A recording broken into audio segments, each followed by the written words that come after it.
Hi, everybody. My name's David Eric Grohl, and you're watching Consequence. Is the album almost done? Yeah, it's killer.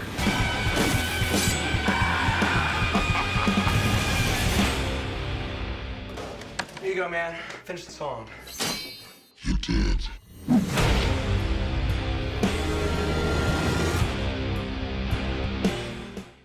Hey, this is Ben Kay with Consequence, and I'm here with the legend himself, Dave Grohl. How we doing, Dave? Hi, Ben. How are you? I'm talking to Dave Grohl. I'm freaking fantastic. I think you're a little bit more excited about that than I am. Ouch. No, about talking to me. I wouldn't be that excited about talking to me. No, I know. I hear you. We're here to talk about Studio 666, which is the Foo Fighters' crazy, hysterical horror movie. And I know it was, it's supposed to be timed to Medicine at Midnight, the last album. And, something got in the way of everything else. I just wondered, how long has a Foo Fighters movie been percolating, and particularly when did you decide it's going to be a horror movie? This is something we never aspired to do. I can honestly say we never imagined making a Foo Fighters film outside of the documentaries and things that we've made, which are an entirely different intention. This started 3 years ago when I was writing music for Medicine at Midnight. I wanted to find a place to demo the music. I wanted to find a place where I could shut myself off from the world, isolate, and just write a bunch of songs, which I do every album. And then I send those demos to the guys and I say, hey, what do you think? Does it sound like a record? Do you like the shit? I don't know. And so I was looking for a place to build a little demo studio. At the same time, my landlord from 10 years ago emails me and says, hey, I'm selling the house. Do you want to buy it? Now, the house in the film, I fucking lived in this house 10 years ago while I was remodeling my place down the street. And I said, no, I don't want to buy it. But if I can rent it for a little while and write some music and record, is that cool? He goes, yeah, sure. At that same time, a friend of mine texts me. He comes out of a meeting. This is about 3 years ago. He goes, he says, I just came out of a meeting and these people want to make a horror film with the Foo Fighters. And I'm like, that's fucking stupid. Why would we ever do something that dumb? Yeah, no. And none of us are even real horror aficionados. It's just not in our wheelhouse. We're like, no. So then I move into this house and I'm by myself recording stuff. I'm like, wait a second. We've got the fucking house.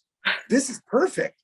And so I thought, all right, well, I came up with this really stupid idea. Band moves into haunted, creepy house. Portal to hell in the basement. Creative differences. I fucking murder everyone because I'm possessed, and then I go solo. That was it. And everyone kind of laughed and was like, yeah, that could be kind of cool. And then it fucking snowballed into a full-length feature film. So it really just happened. It wasn't this world domination scheme where it's like, yeah, now we're going to take over Hollywood at all. It just fucking happened. And it also became something much, much bigger and more involved than we ever imagined. I was going to say, it doesn't look or feel like some, let's just have fun kind of. It looks, it's a movie. It's not some low budget. You should hear the conversations we had between the band members when we saw the first couple edits come in. We're like, oh my God, we made a fucking movie. We didn't need to do that. Shit. Really, nobody imagined that was the end result, was a full-length feature film. Well, okay, so you had this stupid small idea for a movie, and then you handed it off to screenwriters. The script is great. You might have started with this germ of idea, but there's this really kind of intricate mythology that's built into it. Yeah. How much of that came from you, and how much of that came from the writers? Mostly from the writers. I mean, the screenwriters were a team, husband and wife team, both rock and rollers, both great writers. And, we basically played on a lot of silly rock and roll cliches. Mm-hmm. If you took Spinal Tap and you turn it into a horror film, you get Studio 666. At the same time, we were pulling inspiration from a lot of our favorite horror films when we were young. It's like Amityville Horror or The Shining or The Exorcist, things like that. There's a lot of nods to classic horror stuff. Right.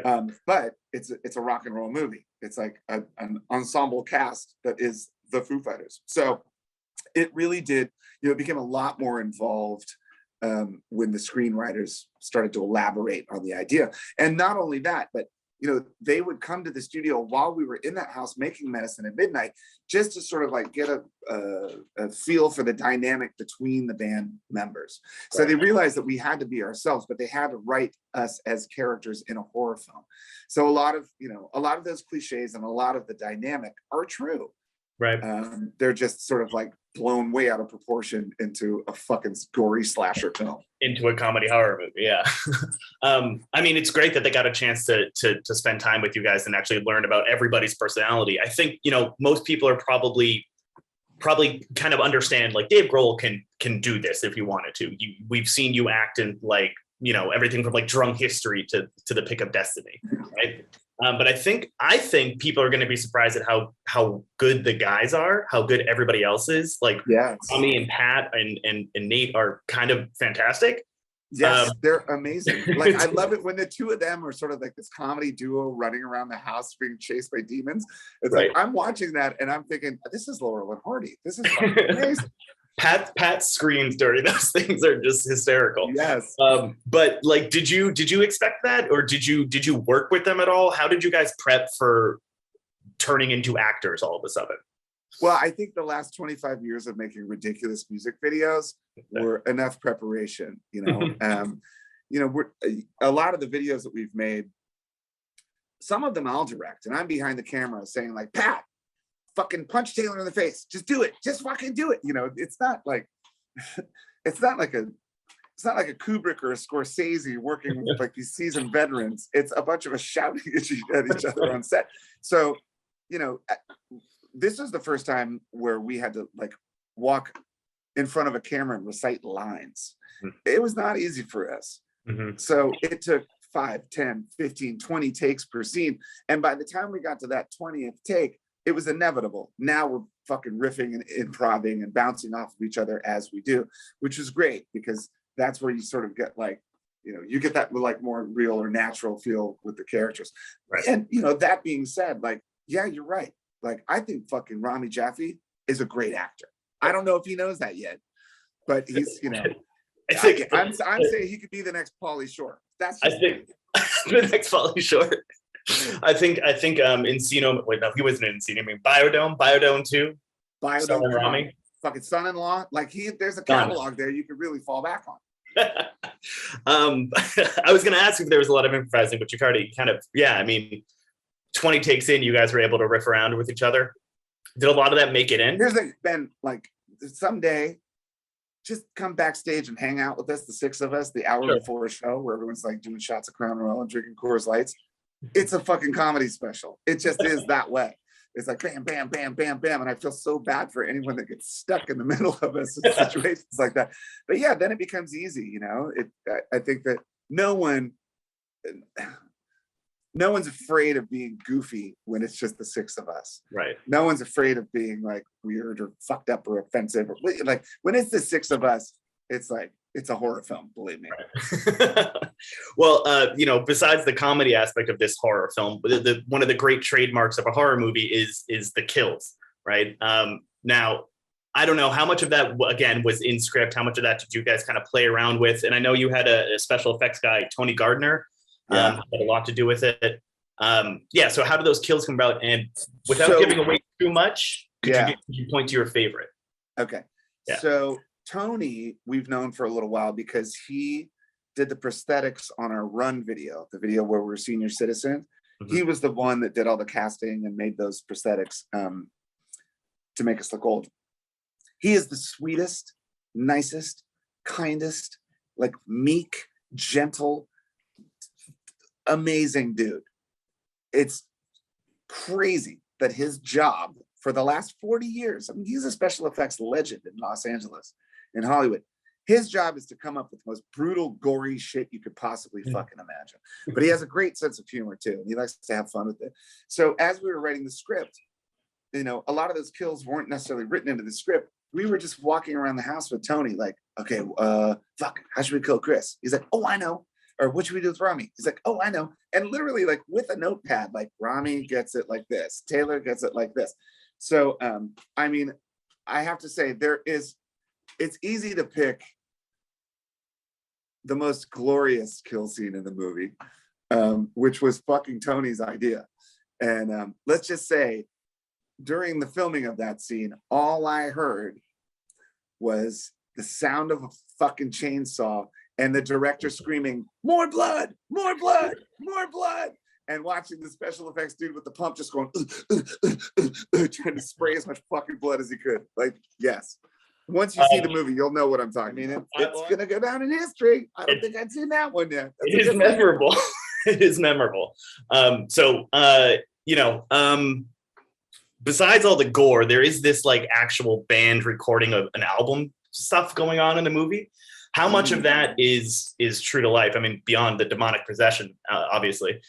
Like how much of that is true? And I'm thinking particularly like, moving into the house with the band, the writer's block and that scene where you're repeating the riffs, because that was right. Me. Well, here's a little thing that not a lot of people know. Okay. In the film, I suddenly become inspired, right? First I have writer's block, I have nothing. And then I'm inspired by something I find in the basement, right? Then I come up to show the guys this idea and I start shredding these crazy fucking leads, right? Like super fast heavy metal leads. I am not a lead guitarist. I'm a rhythm, Malcolm Young, AC/DC rhythm guitarist. That's what I do.